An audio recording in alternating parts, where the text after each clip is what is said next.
আসসালামু আলাইকুম, hello viewers, কেমন আছেন সবাই? আমাদের হাউজে মাছগুলো দেখেন এবং শাপলা ফুলগুলো মাশাল্লাহ।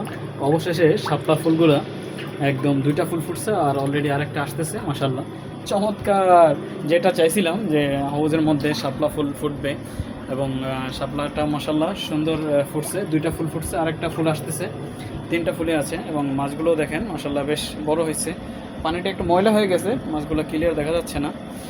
তো অনেক মাছ কিন্তু এখানে, এবং কলমি শাকগুলো যেমনটা চাইছিলাম, কলমি শাকগুলো আস্তে আস্তে পুরোটা হাউস হয়ে যাবে, মোটামুটি অনেকটা হয়ে গেছে। আগের ভিডিও দেখলে বুঝতে পারবেন এখনকার ভিডিওটার তফাৎ।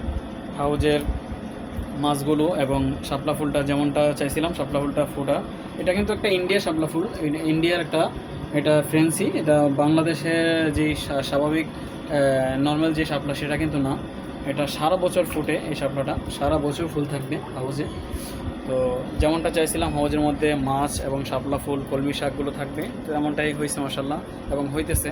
এই শাপলাটা ধীরে ধীরে আরও বড় হবে, ফুলগুলো আরও বড় হবে। এটা যত গাছটা যত বড় হবে এবং বেশি জোপালো হবে, ফুলগুলো ততটা বেশি হবে এবং ফুলগুলো আরও বড় হবে। এটা কিন্তু একটা হাইব্রিড শাপলা ফুলটা অনেক সুন্দর চমৎকার মাশাআল্লাহ। দুইটা ফুলই একসাথে ফুটছে মাশাআল্লাহ।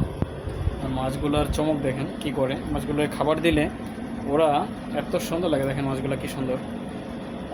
অনেকগুলো মাছ কিন্তু, তো সবগুলো মাছ পানি ময়লা হওয়ার কারণে দেখা যাচ্ছে না। এই হচ্ছে হাউজের আপডেট মাশাআল্লাহ।